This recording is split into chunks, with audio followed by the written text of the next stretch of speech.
Crossing Over by Anne Morgan. A review. For many, crossing a border barely registers as an experience. For others, it can be a matter of life and death. Jonah falls into the latter category. A young man from Malawi who is driven from his homeland by a savage famine, Jonah comes to England on the promise of a better life. But before he has set foot on British soil, the rest of his party have lost their deadly gamble, and he is left alone to finish his journey. For many, one's memories are the bedrock of identity. For others, they are a troubling puzzle to be solved. Edie falls into the latter category. Frustrated by all that lies beyond her grasp, she is struggling to hide her troubles from the meddling WI women in town, but struggling just as much to cope alone. Crossing Over, 2019, is the story of these two very different lives intersecting. Arriving in England alone, Jonah takes refuge in an empty barn, Edie's empty barn. But little does he know, this is not the first time the barn has been used to harbour someone avoiding the authorities. When Jonah is eventually discovered by Edie and pulled into her life as an unofficial carer, it becomes clear that during the Second World War, a young deserter had also hidden out in the barn. Back then, a pubescent Edie had fallen into a lopsided romance with the soldier. Now, her new stowaway sparks memories long forgotten. Can Jonah help Edie navigate her deepening dementia?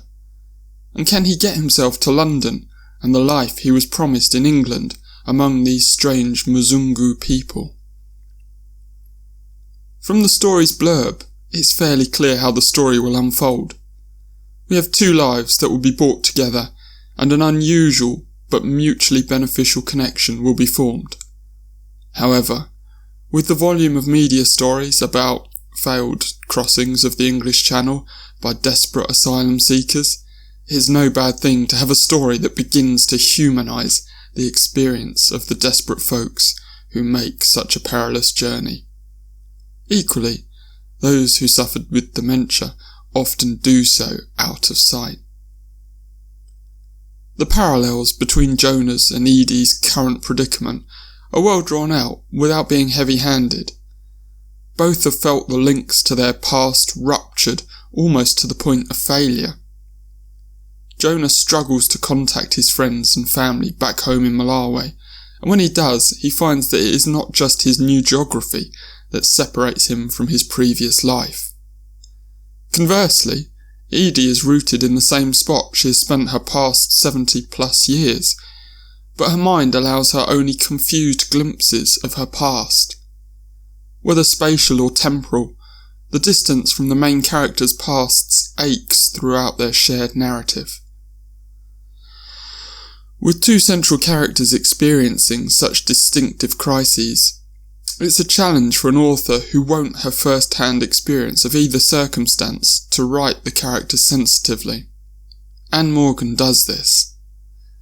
For those who aren't familiar with Morgan, a few years back she set herself the unenviable task of reading a book from every country on earth, details of which can be found on her blog, ayearofreadingtheworld.com. Couple this with a good deal of travel, and an author is about as prepared as they can be to approach characters whose experience is so vastly different from their own. Let's unpack this a little bit. Jonah is travelling from Malawi, a place Morgan has spent some time, and is fascinated by many British customs.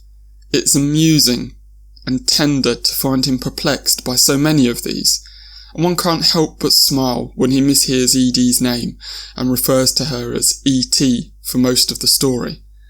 The significance of E.T. as an allusion should be clear. But while one smiles at instances like this, Morgan does hit a few discordant notes.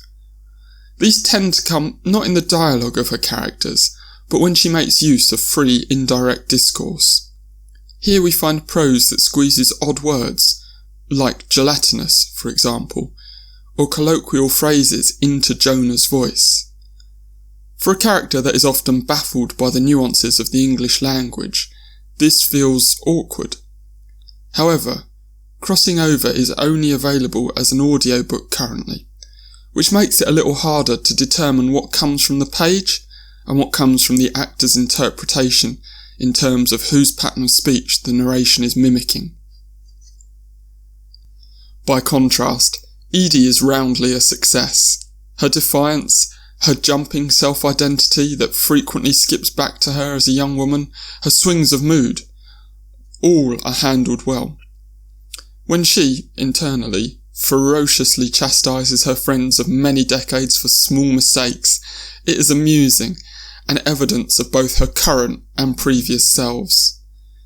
As one learns more about Edie and her past romance with the stowaway soldier, the tics of her personality become clearer and more understandable. She is vulnerable and spiky, a combination that feels apt for her situation. Crossing Over has the feel of a pleasantly predictable dive into two worlds, neither of which are comfortable. As a reader, one has very little fear about where things are going, but instead invests in empathising with the main characters. For me, this felt a little safe. The type of book I could comfortably recommend to anyone's mum without fearing they would be confused or disturbed by it, and I wanted to be challenged more. This is all me in terms of expectations, however. If this was a nice 9 o'clock drama on the BBC, as it could easily be, the Radio Times would give it 2 thumbs up, but I would probably skip it.